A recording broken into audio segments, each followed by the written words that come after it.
আসসালামু আলাইকুম, সবাই কেমন আছো? আজকে আমি মিস্টার নুডলস রান্না করব। তো এইখানে 8 প্যাকেটের একটি ফ্যামিলি প্যাক রয়েছে। এই তো এখানে আমি পানি বসিয়ে দিয়েছি। তো পানিটা গরম হয়ে গেছে। এখন আমি নুডলসগুলো ছিঁড়ে ছিঁড়ে তারপরে গরম পানিতে দিয়ে দিয়েছি।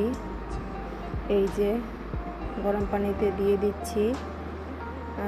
তারপর নুডলসগুলোকে সিদ্ধ করে নিব।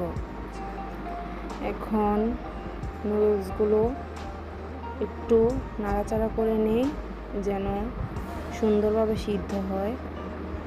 তারপরে এই তো নুডলস সিদ্ধ প্রায় হয়ে এসেছে। একটু পর নামিয়ে নিতে হবে।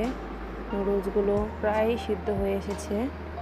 এই তো নামিয়ে আমি ঠান্ডা পানি দিয়ে নুডলসগুলো একটু ধুয়ে নিচ্ছি যেন একটার সাথে একটা লেগে না যায়।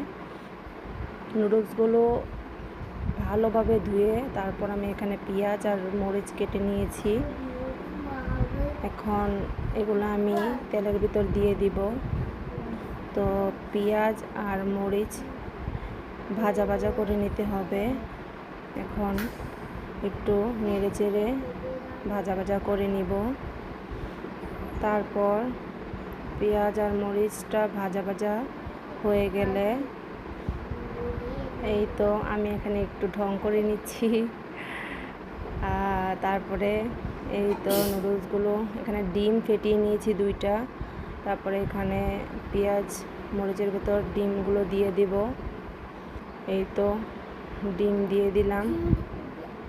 এখন ডিমগুলো ভাজা ভাজা হয়ে গেলে নুডলসের ভেতরে যে মশলাগুলো ছিল সেগুলো আমি প্যাকেটগুলো কেটে মশলা দিয়ে তারপরে এই যে নুডলসগুলো দিয়ে নেড়ে চেড়ে এই যে ভালোভাবে মিশিয়ে নিতে হবে যেন মশলাগুলোর সাথে নুডলসগুলো ভালোভাবে মিক্স হয়ে যায়। তারপরে তো এই তৈরি হয়ে গেল মজাদার নুডলস কিন্তু মোটামুটি সবারই পছন্দ। এটা পছন্দের একটা খাবার। যাই হোক, কাদের কাদের এই নুডলস ভালো লাগে কমেন্ট করবেন, লাইক করবেন, সাবস্ক্রাইব করবেন।